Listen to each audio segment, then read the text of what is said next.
La ilaha illallah wa asyhadu anna Muhammadan abduhu wa rasuluh. Allahumma sholli ala Muhammad wa ala ali Muhammad. Subhanaka la ilma lana illa ma 'allamtana innaka antal alimul hakim. Rabbi shrah li sadri wa yassir li amri wahlul 'uqdatam min lisani yafqahu qawli. Amma ba'd.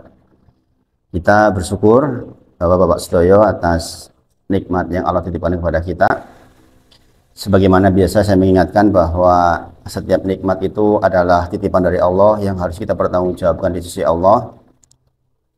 Maka pastikan LPJ kita, laporan pertanggungjawaban kita kepada Allah, menjadi laporan yang baik, sehingga kita dipantaskan oleh Allah untuk dipersilahkan masuk surganya Allah Subhanahu wa taala, disambut oleh para malaikat dengan ucapan Salamun alaikum bima sabartum. Selamat kepada kalian semua disebabkan karena kesabaran ketika kita hidup di dunia. Kita sungguh berharap kepada Allah, mudah-mudahan Allah betul-betul berikan taufiknya sehingga setiap ilmu yang kita peroleh menjadi bagian dari nikmat yang Allah berikan kepada kita, bisa kita implementasikan dalam kehidupan kita sehari-hari, walaupun mungkin belum sempurna, tapi sedikit demi sedikit, insya Allah.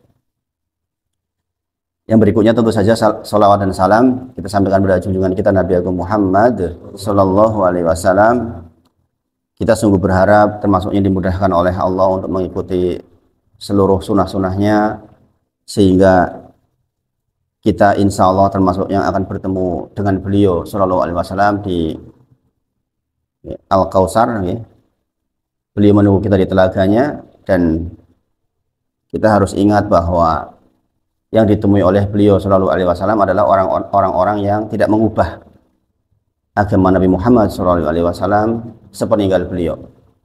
Karena nanti ada segolongan orang yang sesungguhnya umatnya beliau Shallallahu Alaihi Wasallam, dan beliau mengenali sesungguhnya itu umatku, umati, tapi kemudian tidak bisa ketelaganya Nabi Muhammad Shallallahu Alaihi Wasallam dikarenakan sepeninggal Nabi Muhammad Shallallahu Alaihi Wasallam termasuk orang-orang yang melaksanakan ibadah-ibadah yang tidak dicontohkan oleh Nabi Muhammad SAW.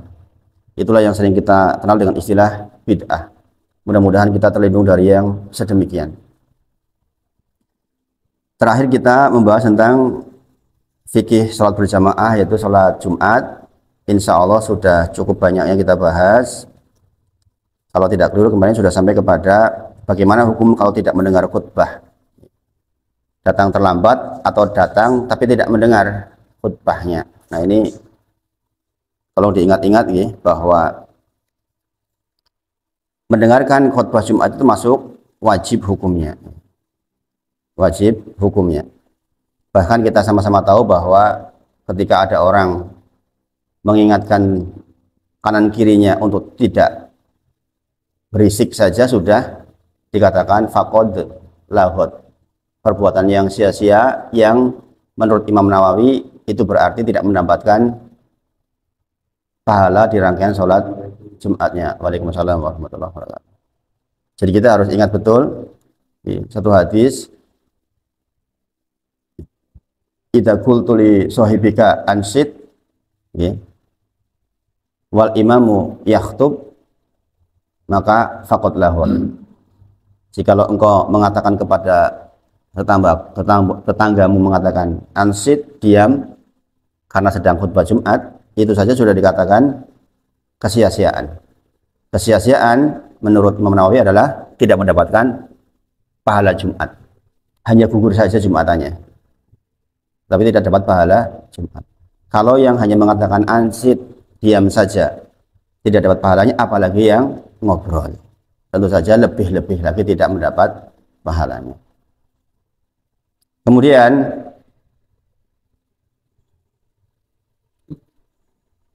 secara umum kalau sahnya sah, tidak mendengar khutbah Jumat, sholat Jumatnya tetap sah.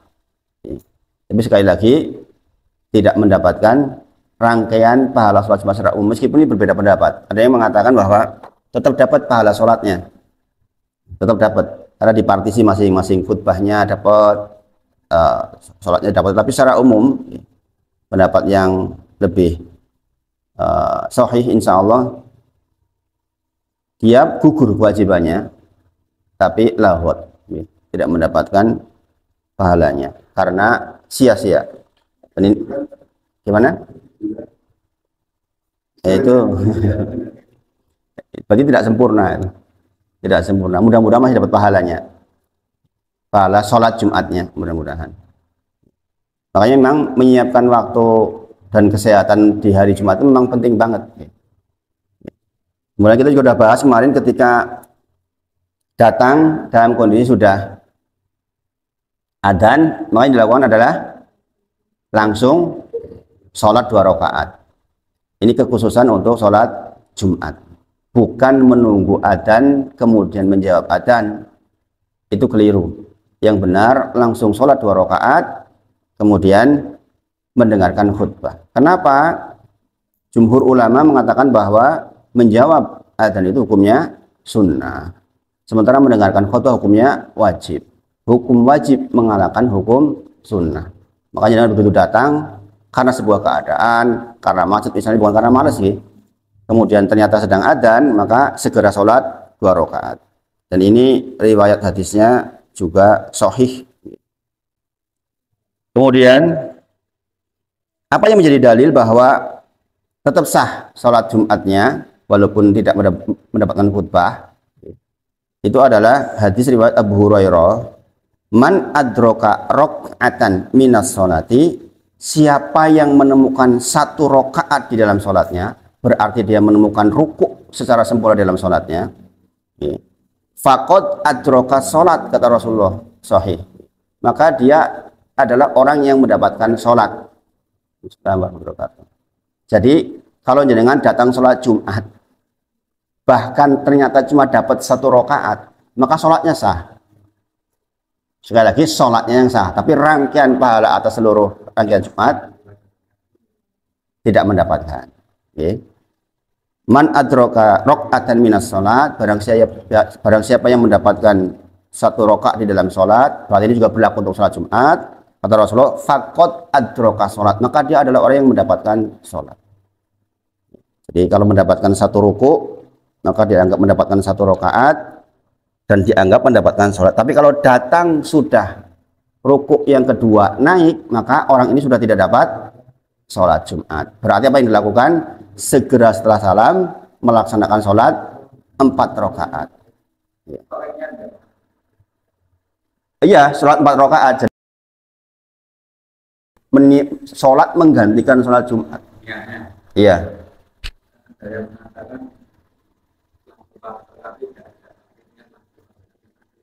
Langsung gimana? Ya, niatnya menggantikan sholat Jumat itu, karena tidak mendapatkan sholat Jumat. Itulah yang dikatakan kemarin kita bicarakan di dalam fikih itu ada sholat orang niat, niat orang sholat itu.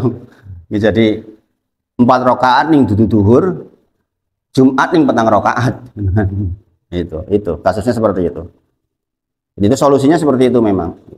Jadi tetap misalnya dia mengikuti imam waktu terakhir itu, tetap begitu salam dia sholat lagi 4 rakaat.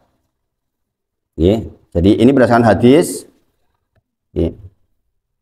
dari Abu Bakrah ketika dia rukuk sebelum masuk ke sof.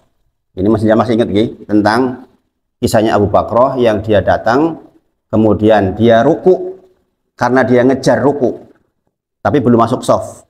Kemudian Rasulullah tidak mengingkari, artinya Rasulullah tidak mengatakan tidak sah sholatnya, padahal dia melaku ketika ruku, masuk ke dalam ruangan kemudian ruku, sambil ruku jalan.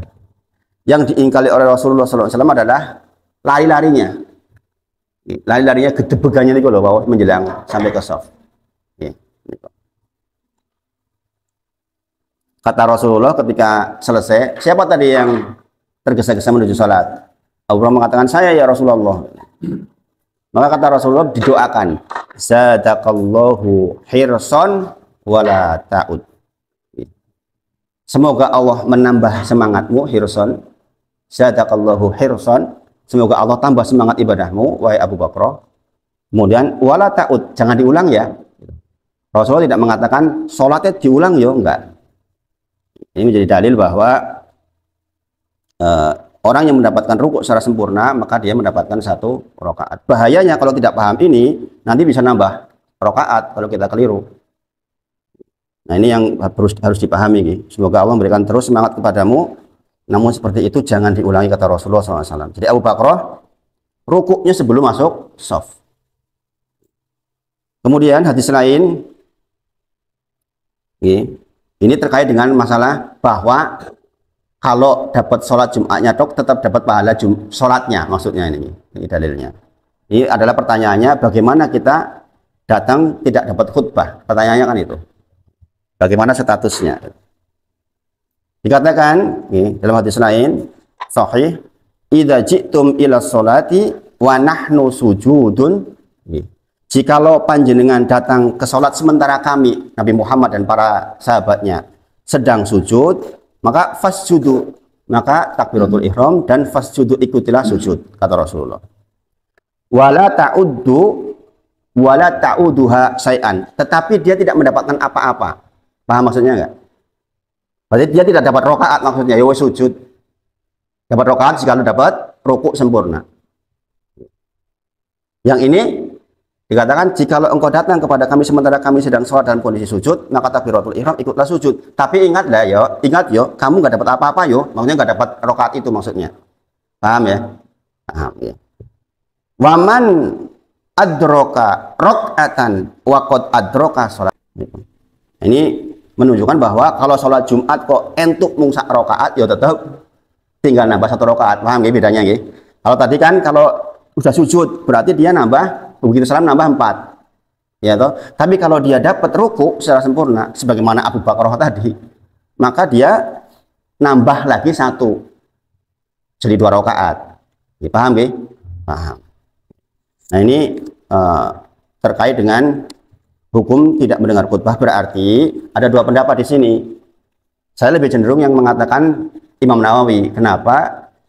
Tidak dapat rangkaian sholat Jumatnya, walaupun di partisi ada yang mengatakan sholat Jumatnya dapat tetap pahalanya gitu. Tapi yang sama-sama dipahami bahwa gugur, ya kan, kewajibannya gugur, ya kan, tidak perlu mengulang maksudnya. Paham ya? Itu mendatang ketika adzan langsung sholat, bukan menjawab adzan khusus untuk sholat Jumat. Kemudian terkait sholat sunnah sebelum sholat Jumat, ketahuilah ya, definisi sholat qobliyah adalah ketika dilaksanakan sudah masuk waktunya. Paham ya? Ini harus dipahami dulu. Jangan dengar adzan duhur, kemudian jangan datang ke masjid, jangan tahiyatul masjid, kemudian jangan sholat 4 rakaat, ya 2 rakaat misalnya. Dikatakan qobliyah ketika sudah masuk. Berarti kalau belum adzan bukan masuk sholat qobliyah, tapi sholat apa? Mutlak. Ya, sholat mutlak, sholat sunnah mutlak. Nah sekarang pada waktu sholat Jumat secara umum di Indonesia itu hanya 1 adzan, ya enggak? Begitu adzan selesai, khatib naik mimbar. Kalau yang 2 adzan sekarang pertanyaannya. Sekarang kalau yang 2 adzan. Ini sunnahnya Utsman bin Affan. Itu zaman dulu, adzan pertama itu untuk mengingatkan 50 ayat. Nanti sekitar 1 jam sebelumnya. Bukan adzan masuk waktu. Pun kalau dipraktikkan sekarang berarti harusnya kan begitu. Berarti adzan pertama udah masuk waktu belum? Belum kan? Kalau belum masuk waktu berarti kalau sholat setelahnya bukan sholat kok qobliyah. Ini diperdebatkan di kalangan para ulama yang jadi harus tahu. Ada yang mengatakan itu qobliyah. Kemudian dijawab, lah kalau qobliyah kapan ngelakon ini? Wong adzan langsung naik mimbar khatibnya. Maka insya Allah dalil yang sahih bahwa itu adalah sholat mutlak. Dan ini adalah dilakukan oleh para sahabat. Di antaranya adalah Ibnu Umar. Ibnu Umar melaksanakan sholat mutlak sebelum sholat Jumat itu 12 rakaat. Jadi kalau jenengan mau benar-benar serius mendatangi Jumat sebenarnya, jenengan datang sholat tahiyatul masjid, kemudian melaksanakan sholat sunnah 12 rakaat. Namanya sholat mutlak. Sebenarnya asal dalilnya tak terbatas sampai khatib naik mimbar. Asal dalilnya. Tetapi kalau jenengan mau contoh Ibnu Umar, ya 12 rakaat minimal. Gitu. Nah, ini keterangannya dalam hadisnya, jikalau engkau bukan imam. Nah, imam biasanya datangnya waktu mepet tadi, karena menjadi tanda bahwa akan segera dimulai. Jikalau dengan bukan imam, maka datanglah kemudian laksanakan sholat tahiyatul masjid, kemudian sholat mutlak tanpa batas. Adapun sholat 4 rakaat ba'da Jumat tidak diperselisihkan. Semua ulama sama pendapatnya. Jadi sholat ba'diyah 2 rakaat setelah sholat Jumat itu seluruh ulama sepakat. Tidak ada perselisihan. Mau madzhab apapun. Tetapi untuk qobliyah ada perselisihan. Ingat, dalam situasi seperti ini berlaku kaidah khilafiyah furu'iyah, maka tidak boleh saling menyudutkan. Ini penting ini. Karena ini khilaf yang muktabar di Indonesia maupun di mana di dunia tentang apakah ada qobliyah atau tidak. Maka kita sudah sama-sama tahu ilmunya. Jikalau ada khilafiyah furu'iyah di dalam cabang, maka tidak boleh saling menyebutkan. Kaidah fikihnya adalah la yungkaru al-mukhtalaf fih. Wa innama yungkaru al-mujma' alaih. Mohon maaf. Wa innama yungkaru al-mujma' alaih. Maksudnya bagaimana? Salah seorang boleh mengikuti salah satu pendapat yang diperselisihkan oleh para ulama dan tidak boleh mencegah untuk melakukan hal itu kecuali permasalahan yang telah disepakati. Jadi kalau ada 2 pendapat kok dalilnya sama-sama ada, maka kita boleh pilih salah satunya. Dan jenengan tidak perlu mengingkari orang lain di dalam kasus seperti itu. Kecuali untuk hal yang sudah disepakati. Maksudnya nek sing wis cetha banget ya ora entuk beda. Tetapi kalau di cabang masih ada perbedaan yang sama-sama punya dalil, maka jangan saling mengingkari. Jangan pilih yang paling jenengan yakini, karena pertanggungjawabannya nanti di sisi Allah masing-masing. Maka dalam kasus seperti ini, jika ada yang bersikukuh, ono qobliyah kok, silahkan aja, monggo dengan dalil yang mereka miliki. Saya termasuk yang meyakini bahwa itu adalah sholat mutlak dengan menghormati pendapat yang mengatakan itu qobliyah, monggo.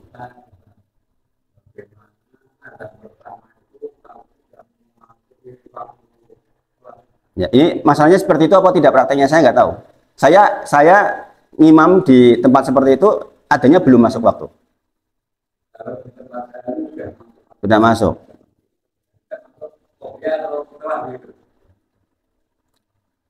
Yang berpendapat bahwa itu qobliyah pun bukan di situ, Pak. Bukan karena alasan itu. Jadi yang berpendapat itu qobliyah pun mengatakan bahwa orang yang mengatakan bahwa setelah adzan naik mimbar Rasulullah tidak melakukan apapun itu interpretasi katanya. Jadi bukan diukur di adzan pertama. Karena adzan pertama sejarahnya itu belum masuk waktu, mengingatkan. Jadi bahkan yang berpendapat qobliyah pun bukan karena alasan sudah adzan, bukan. Oke. Makanya saya walaupun sudah adzan seperti itu biasanya kalau saya ngimam di tempat yang masih, saya sampai sekarang masih. Isi Jumatan yang 2 adzan itu saya masih ada tempat yang seperti itu. Karena memang tempat itu seperti itu. Itu saya sholat, tapi sholat mutlak niatnya. Jadi kalau mau aman yang tidak diperselisihkan sholat mutlak. Kalau sholat mutlak nggak diperselisihkan seluruh mazhab, nggak diperselisihkan. Yang diperselisihkan sholat qobliyah. Bagi masalah niat. Makanya kalau menurut saya sebaiknya diniatkan sholat mutlak. Saya tetap sholat karena Pak seluruhnya di situ kebanyakan sholat. Sholatnya sholat mutlak. Dasar sholat mutlak adalah kita sholat sampai khotib naik mimbar, nggak ada batasnya. Gitu, oke. Nah ini enaknya kita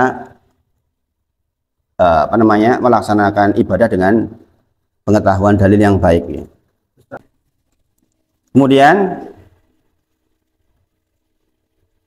adapun dalil ba'da Jumat tadi yang disampaikan Pak Eko tadi itu adalah an Abu Hurairah radhiyallahu anhu qala Rasulullah sallallahu alaihi wasallam idza shala ahadukum al-jum'ata falyusolli ba'da arba'a. Ini dalilnya sahih.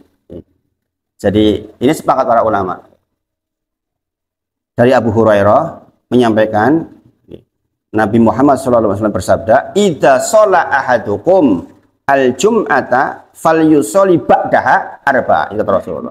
Jikalau engkau melaksanakan sholat Jumat, falyusolli ba'daha, maka sholatlah setelahnya arba'a, 4 rakaat. Adapun sholat qobliyah, ini saya bacakan tentang referensi Ada dua kemungkinan. Satu, dianjurkan untuk dilaksanakan, ini pendapat dari Abu Hanifah, Syafi'iyah yang masyhur, Hanabilah yang tidak masyhur. Tidak disunahkan secara mutlak. Ini pendapat Imam Malik, Imam Hanabilah yang masyhur. Imam Hambali termasuk yang mengatakan tidak. Ada pendapat sebagian kecil yang mengatakan, ya ini yang saya katakan bahwa ada perbedaan pendapat. Dalil anjuran. Sekarang, mengapa mereka kok mengatakan bahwa itu adalah qobliyah? Ini dalil umum. Dalil umum. Gimana kok? Dari Ibnu Hibban dikatakan, ma min sholatin mafruḍah ila wa baina yadaiha rakaataini. Ini dalil umum. Semua sholat fardu itu pasti diikuti sholat sunat qobliyah 2 rakaat. Ini kan umum berarti nek ngono iki wong Jumat yo wajib kok. Berarti ono dong, itu pendapatnya. Jadi makanya saya katakan yang berpendapat qobliyah pun ya begitu pendapatnya. Ini pertanyaannya kapan itu dilakoni, itu masalahnya. Kan gitu. Ini dalil umum seperti itu. Ma min sholatin mafruḍah illa wa baina yadaiha rakaataini. Tidak dilaksanakan suatu sholat fardu kecuali ada qobliyah sebelumnya. Berarti sholat asar bagaimana? Ini harus bedakan antara sholat qobliyah dengan sholat rawatib. Bedain paham bedanya sholat qobliyah dengan sholat rawatib bedanya apa? Qobliyah itu masuk rawatib pada sebagian sholat. Ini 2 rakaat sebelum asar itu masuk rawatib enggak? Enggak. Tapi tetap ada qobliyah. Dalilnya ini. Pada setiap sholat wajib maka ada qobliyah. Atau baina adana ini sholat.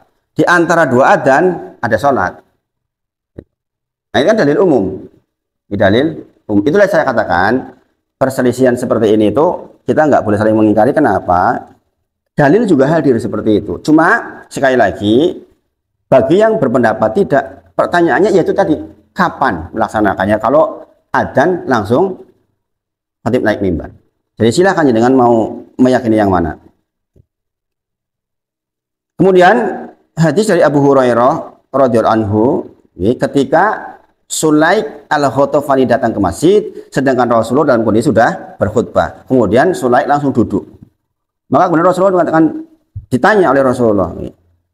Lalu Nabi bertanya, as-sholata rakaataini qabla an taji'a. Kamu tadi waktu datang udah sholat belum? Gitu. Tanya ke Sulaik. Ini Rasulullah sedang khutbah. La, kata Sulaik. Belum ya Rasulullah. Qala fasholli rakaataini wa tajawaz fihima. Maka sholatlah dulu 2 rakaat. Kemudian dikatakan wa tajawaz, sing ringan-ringan wae. Ini pentingnya mendengarkan khutbah maksudnya. Nek kowe salat sing rukun tok Allahu Akbar langsung Al-Fatihah, enggak pakai suratan. Bacanya pendek kayak gitu. Itu maksudnya wa tajawaz. Dasare yang biasanya kaya ngono kuwi itu. Ora diperintah kon ringan yo wis ringan. Wis kulino. Zaman dulu kan orang enggak kayak gitu. Orang kalau salat panjang-panjang. Tapi di sini makan Rasul ditekankan fasoli rokaat ini sholat 2 rakaat wa tajawaz fihima, ringankan sholatmu itu sing pendek-pendek wae gitu. Karena apa? Engkau segera mendengarkan khutbah. Kemudian berdasarkan dalil tersebut Imam Nawawi menegaskan disunahkan sholat sunnah sebelum dan setelah sholat Jumat paling sedikit 2 rakaat, yang terbaik 4 rakaat. Ini dari pendapat Imam Nawawi. Sekali lagi pertanyaan besarnya adalah kapan nek ngono dikondoni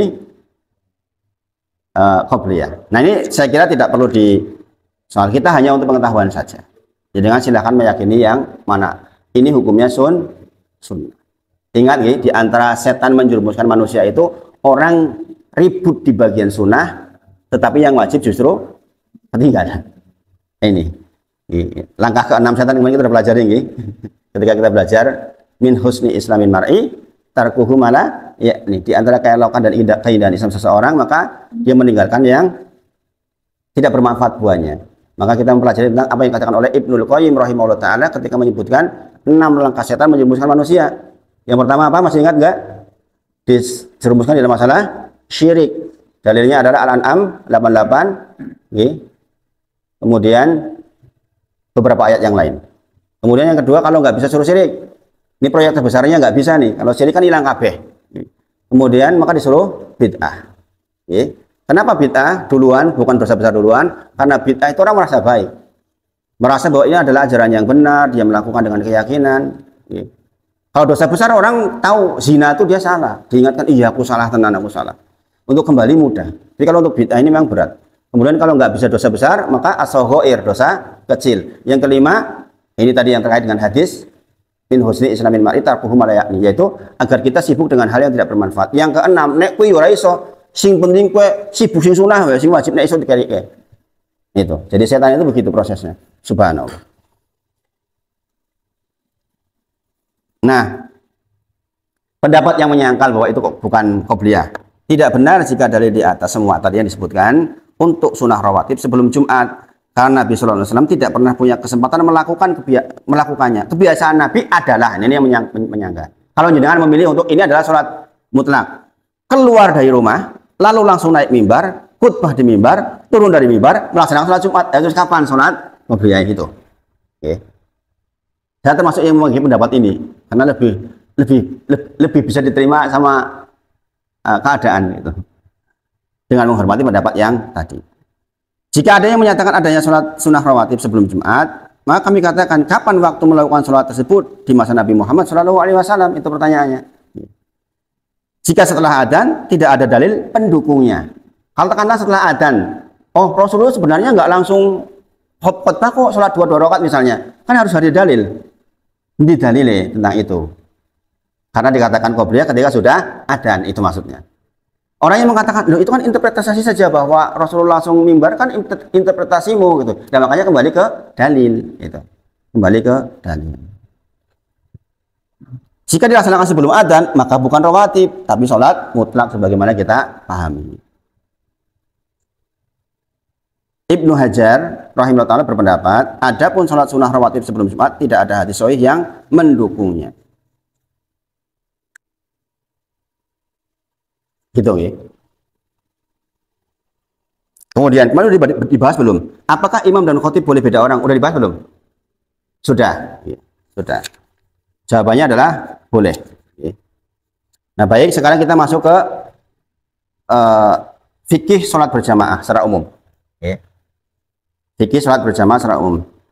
Sholat berjamaah itu disyariatkan. Ini penting. Pertama, bahwa sholat berjamaah itu disyariatkan langsung oleh Allah Subhanahu wa taala. Dalilnya adalah dalilnya adalah Quran surah Al-Baqarah 43 misalnya. Ada beberapa dalil. Wa aqimus shalah wa atuz zakah warka'u ma'ar raki'in. Rukuklah dengan orang-orang yang ruku. Ini kenapa satu rakaat dikatakan dapat ruku itu, ini salah satunya ini. Warka'u ma'aroki'in. Kata Allah berfirman, wa aqimus sholat, tegakkanlah sholat, dirikanlah sholat. Kemudian tunaikanlah zakat kepada yang berhak menerimanya. Ini tafsirnya luar biasa. Kemudian warka'u ma'aroki'in, dan sholatlah bersama. Namanya sholat bersama berarti berjamaah. Ini di antara dalil bahwa sholat berjamaah itu memang diperintahkan oleh Allah Subhanahu wa taala. Warka'u ma'arokin. Ketahuilah Bapak Ibu, ini ayat turun. Ya, sebenarnya juga ditujukan untuk orang-orang Yahudi waktu itu. Kenapa ada kalimat warka'u ma'arokin? Karena orang Yahudi itu sholatnya nggak ada rukunya. Orang Yahudi sholatnya nggak ada rukunya. Maka di dalam tafsirnya dikatakan, masuklah Islam, laksanakan sholat, laksanakan zakat, sholat loh kayak orang ngomong sing ruku. Itu. Jadi ini keterangan tentang bahwa dalil sholat berjamaah itu langsung dari Allah Subhanahu wa taala. Dalil yang kedua, Quran surah An-Nisa ayat 102. Quran surah An-Nisa ayat ke-102. Wa idza kunta fihim fa aqamta lahumus sholat. Apabila engkau, Nabi Muhammad maksudnya sallallahu alaihi wasallam, berada di tengah-tengah mereka, para sahabat maksudnya, dalam keadaan takut, faltakum ta'ifatum minhum ma'ak, maka tetap sholat, lalu engkau hendak melaksanakan sholat bersama para sahabat, hendaklah segolongan dari mereka berdiri sholat bersamamu, wal ya'khudu aslihatahum, dan tetap menyiapkan senjatanya. Bapak Ibu, ya perhatikan. Kenapa ini menjadi dalil bahwa sholat berjamaah itu sangat urgent? Nanti ada dalil lain yang bahkan kalau kita nggak sholat berjamaah itu malu banget. Malu banget. Karena apa? Nah, dalil lainnya itu mengatakan jikalau ada seseorang yang susah berdiri, kemudian ada dua orang yang sehat, maka tuntunlah dia masuk ke shaf. Karena bahayanya meninggalkan sholat berjamaah sampai segitunya. Dan dari sini kita tahu, bayangkan, ini itu kondisi khauf. Ini namanya sholat khauf ini. Ini kisah tentang sholat khauf. Sholat dalam kondisi takut, dalam kondisi perang. Bayangin. Bayangin. Wa idza kunta fihim fa aqamta lahumus sholat. Maksudnya sholat khauf di sini, sholat dalam kondisi perang. Maka dikatakan faltakum ta'ifatum minhum ma'ak. Maka hendaknya tetap melaksanakan sholat berjamaah. Ini. Hendaknya sekelompok, maksudnya ini bagi dua ini. Jadi hendaknya sekelompok sholat berjamaah denganmu, sementara yang itu berjaga-jaga menghadap ke musuh. Jadi ini sholat lagi perang niku, maka dibagi dua kelompok. Yang satu kelompok jaga-jaga, yang sholat bersama Rasulullah satu kelompok. Bayangin. Sekarang, kenapa ini menjadi dalil sholat berjamaah? Sangat urgent. Dalam kondisi takut, dalam kondisi peperangan saja, masih disuruh sholat berjamaah. Ini menjadi dalil. Nek ngono dalam kondisi aman lebih wajib. Paham ya? Paham ya? Betapa malunya kita sekarang. Kalau kita nggak sholat berjamaah, bagaimana mungkin kita akan punya hujah di sisi Allah besok? Fikih aman orang apa-apa. Lah kok orang sholat berjamaah? Ini kan masalah besar. Apa pun nggak ada alasan? Ya, ada alasan. Subhanallah. Saya membaca tafsir tentang ayat ini itu sampai berbismillah sendiri. Kenapa? Zaman dulu segitunya orang menegakkan sholat berjamaah. Sini dikatakan wal ya'khudu aslihatahum, sampai senjatanya suruh disiapin. Sing sholat senjatanya kok disiap-siapin supaya kalau terjadi serangan dia segera selesai, kemudian segera bisa mempertahankan diri. Coba. Mungkin kita belum tahu hikmah banyak. Kita akan tahu nanti setelah sambil belajar. Sekarang saja, sebelum jenengan membaca tentang hikmah tentang sholat berjamaah saja, dari sini aja sudah cukup sebenarnya buat kita. Ya Allah, Allah loh memerintahkan sholat berjamaah sebegininya loh. Berarti pasti ada maslahat yang sangat besar terkait dengan sholat berjamaah. Persatuan kaum muslimin, ya kan, tidak saling hasad sesama jamaah, saling tolong, ya kan, di dalam jamaah, ya kan. Satu jamaah kayak gini kan warna-warni, beda-beda. Ada yang diberi tenaga yang bagus, ada yang diberi harta yang banyak, ada yang diberi kesehatan yang bagus, ada yang diberi ilmu yang bagus. Nah, jamaah itu untuk mempertemukan itu, untuk mempertemukan semua itu. Maka di antara hikmah besarnya luar biasa. Makanya perintahnya itu sampai sebegininya Allah. Dan muslim menjadi sangat kuat jikalau sholat berjamaahnya bagus. Bahkan sampai dikatakan ada riwayat dikatakan orang Yahudi takut kepada kita ketika apa? Ketika sholat subuhnya sudah seperti sholat Jumat. Dan mereka sampai hari ini masih ngintip, Allah, urung goyong ngono urung rame. Mereka belum takut. Ketika sholat subuhnya kita sudah seperti sholat Jumat, jangan bisa bayangkan sholat Jumat. Wong pecicilan goyong tetap mangkat. Iya enggak? Orang sesibuk apapun, jarang sholat pun kalau Jumat biasanya secara umum kan berangkat. Jikalau sholat subuh kita udah kayak gitu, maka ketahuilah kekuatan kaum muslim itu sangat hebat. Karena timbul kesadaran yang luar biasa di antara kaum muslimin menggabungkan berbagai macam potensi. Di sholat berjamaah itu bukan hanya sekedar kita datang kemudian selesai, enggak. Kita mesti mengetahui kondisi kanan kiri kita. Kata-kata faltakum ta'ifatum minhum ma'ak di dalam ayat tadi, yaitu segolongan mereka sholat bersamamu, dibagi dua kelompok maksudnya. Yang satunya menghadap musuh. Kemudian wal ya'khudu aslihatahum, dengan tetap menyiapkan senjata agar mudah digunakan. Ini Bapak Ibu semuanya, ayat ini tafsirnya udah jangan pahami. Sekaligus perintah buat orang yang diberi hak untuk memerintah, entah itu Pak RT, entah itu Pak RW, entah itu Pak Duku, untuk menjadi orang terdepan di dalam menegakkan sholat berjamaah. Jangan nanti baca tafsirnya. Jadi kalau jenengan seperti Mas Denny ditunjuk dari RT Mas Denny punya tanggung jawab kepada Allah terkait dengan ini. Ini dalilnya Mas Denny. Jadi kalau jenengan RT jenengan RW, jenengan itu punya tanggung jawab di sisi Allah terkait dengan menegakkan sholat berjamaah. Karena Rasulullah waktu diperintah itu dalam ini dia sebagai pemimpin kaum muslimin dan pemimpin kenegaraan Rasulullah SAW. Ini menjadi dalil mengapa ini adalah perintah kepada para pengatur, presiden dan lain sebagainya. Jadi berat jadi pemimpin itu kalau enggak berusaha untuk menegakkan sholat berjamaah. Sekarang, apa hukum sholat berjamaah? 3 pendapat yang masyhur. Yang pertama fardu ain, yang kedua sunnah, yang ketiga fardu kifayah.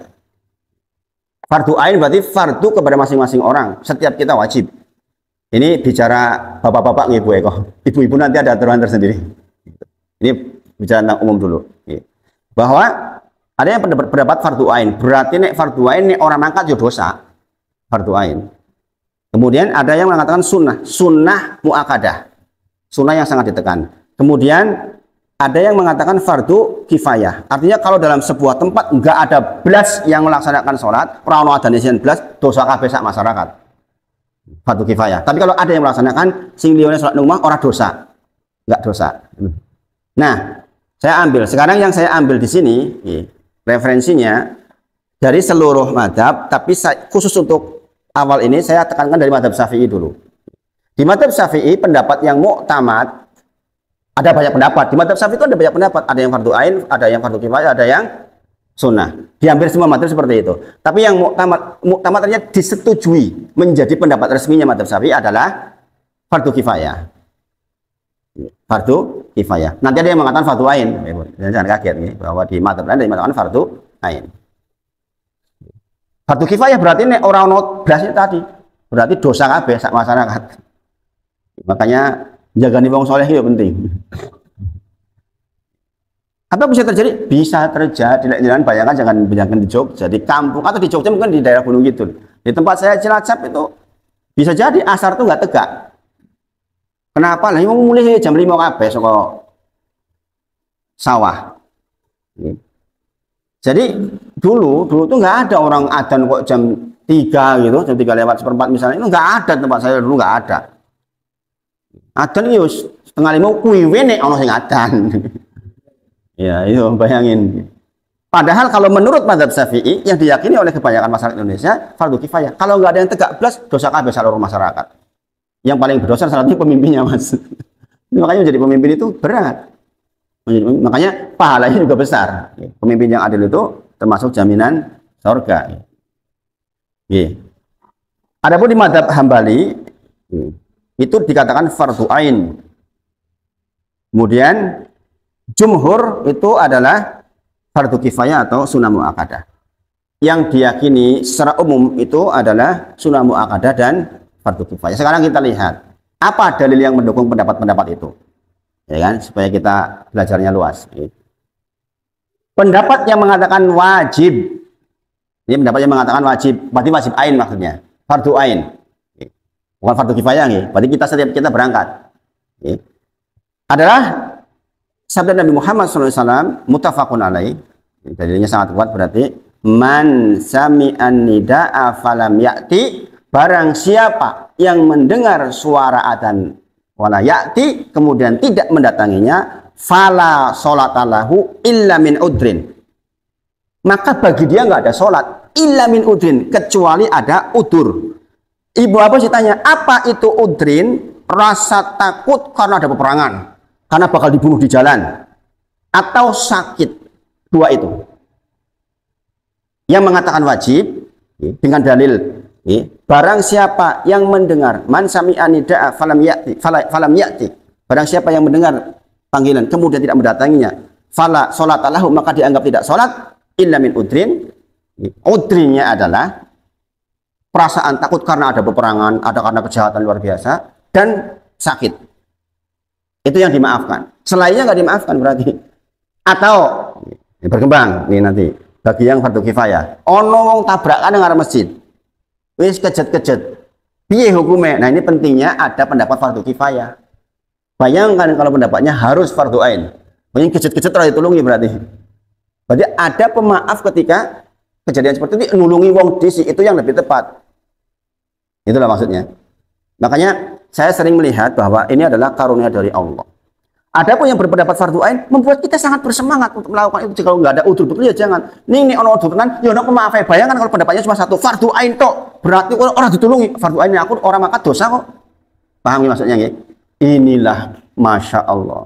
Kenapa saya melihat Islam itu sebegitu sempurnanya? Sebegitu sempurnanya. Ada solusi di dalam setiap masalah sesungguhnya. Kemudian riwayat kedua yang menjadikan fardu ain. Ini kita berbicara yang fardu ain. Gimana bahwa satu orang buta, kita tahu namanya adalah Abdullah bin Umi Maktum, datang ke Rasulullah SAW. Wahai Rasulullah, tidak ada orang yang menuntunku. Ini orang buta, nggak ada yang menuntun untuk pergi ke masjid. Apakah aku punya rukhsah ya Rasulullah? Adakah rukhsah buat saya, keringanan buat saya untuk sholat di rumah? Maka Rasulullah kemudian bertanya, hal tasma'u nida'a bis sholah? Apakah engkau mendengar panggilan untuk sholat? Qala na'am, iya ya Rasulullah. Fa'ajib, kata Rasulullah, maka wajib berangkat. Ini orang buta, nggak ada yang nuntun. Dalam riwayat lain dikatakan jauh tempatnya, masih ada binatang buas, nggak ada yang nuntun.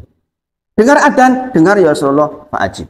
Maka Bapak Ibu, saya meyakini betul bahwa orang walaupun ada halangan apapun menuju ke sholat berjamaah itu dijaga oleh Allah secara asal. Ya enggak? Oh ini orang jauh masih ada gangguan-gangguan, ya kan? Kemudian dia berangkat, tetap diwajibkan berangkat, pasti ada maslahatnya. Enggak mungkin untuk ancaman buat dia. Rasulullah yang memerintahkan fa'ajib, enggak ada rukhsah. Dalam riwayat dikatakan saya tidak menemukan rukhsah untukmu. Dalam riwayat dikatakan saya tidak menemukan rukhsah untukmu. Berarti tetap wajib. Dalil ketiga tentang wajibnya sholat berjamaah adalah yang tadi dibaca. Quran surah An-Nisa ayat ke 102. Wa idza kunta fihim fa aqamta lahumus sholat faltakum ta'ifatum minhum ma'ak. Itu menjadi dalil kata-kata ini perintah fi'il amr. Kata-kata faltakum itu fi'il amr perintah. Kalau perintah hukumnya wajib. Secara asal perintah hukumnya wajib kecuali ada qarinah atau pertanda yang menjadikan itu hukumnya turun menjadi sunnah muakkadah. Kemudian yang keempat, dalil mengapa dikatakan wajib. Ketika Abu Hurairah menyampaikan sabda Nabi Muhammad SAW, "Walladzi nafsi biyadihi," kata Rasul, demi zat yang jiwaku di tangannya. Laqad hamamtu an amuru bihattobin fayuhtataba. Suma amru bis sholati. Kata Rasulullah, sungguh aku tuh bermaksud memerintahkan untuk orang-orang mengambil kayu bakar. Fayuh tatoba, kemudian dikumpulkan. Kemudian aku memerintahkan orang untuk adzan, dikumandangkan, sholat maksudnya. Semua amuro rojulan, kemudian saya perintahkan kepada orang lain untuk menjadi imam, gantiin saya. Suma ukhalifa ila rijalin fa uharriqa alaihim buyutahum. Kemudian saya datangi orang-orang yang nggak berangkat sholat berjamaah, lalu saya bakar rumahnya. Rasulullah nggak pernah bakar rumah orang, nggak pernah. Maksudnya dari hadis ini tuh sebegitu kerasnya Rasulullah agar orang-orang sholat berjamaah sampai diancam nek sing ora mangkat ki umay dibakar begitu. Nah ini 4 dalil ini menjadi dalil orang yang mengatakan wajib nek ngono sholat berjamaah. Coba sekarang kita bayangkan, kalaulah pun kita akan bahas mengapa sunnah atau fardu kifayah atau sunnah muakkadah. Dari 4 ini saja, walaupun nanti yang muktamad adalah fardu kifayah atau sunnah muakkadah, kita malu nggak kira-kira kalau sampai nggak berjamaah, malunya kayak mana? Dari 4 dalil ini, malunya kayak mana? Kalau kita nggak ada udur, kok nganti orang sholat berjamaah, yuk kebangetan. Jadi kan tahu ya, Rasulullah ketika di Mekah itu nggak bisa sholat berjamaah. Karena apa? Karena intimidasi yang sedemikian masif, sehingga tidak bisa sholat berjamaah. Nah sekarang itu kita nggak ada yang mengintimidasi. Paling pol, kon aja seru-seru ada nih, corong. Paling pol kayak gitu, ya nggak? Tapi nggak sampai disuruh untuk tidak berangkat. Lantas hujah kita apa kalau sampai kita tidak berangkat? Maka Pagi ini kita mempelajari tentang satu yang penting. Ini bagian pertama, fikih sholat berjamaah. Banyak sekali yang dipelajari fikih sholat berjamaah. Ini berseri. Mudah-mudahan Allah beri kesehatan kepada kita semua, beri komitmen kepada kita semua, sehingga kita bisa mendapatkan ilmu dan mudah-mudahan bisa diimplementasikan dan bisa ditularkan. Khususnya yang sholat Jumat tadi ditularkan itu. Kalau coba ngomong nih, itu ditularkan. Kemudian datang sebelum khatib naik mimbar, ditularkan. Masya Allah. Mudah-mudahan bisa ditularkan ke saudara-saudara kita dan mudah-mudahan Allah rahmati kita semua. Kita tutup dengan kafaratul majelis. Subhanakallahumma wa bihamdika asyhadu an la ilaha illa anta astaghfiruka wa atubu ilaik wa akhiru da'wana alhamdulillahirabbil alamin. Assalamualaikum warahmatullahi wabarakatuh. Nggih, monggo. Bagaimana kalau kita Tidak mendengar adzan. Nggih. langsung mati, tidak ada langsung mati di mana?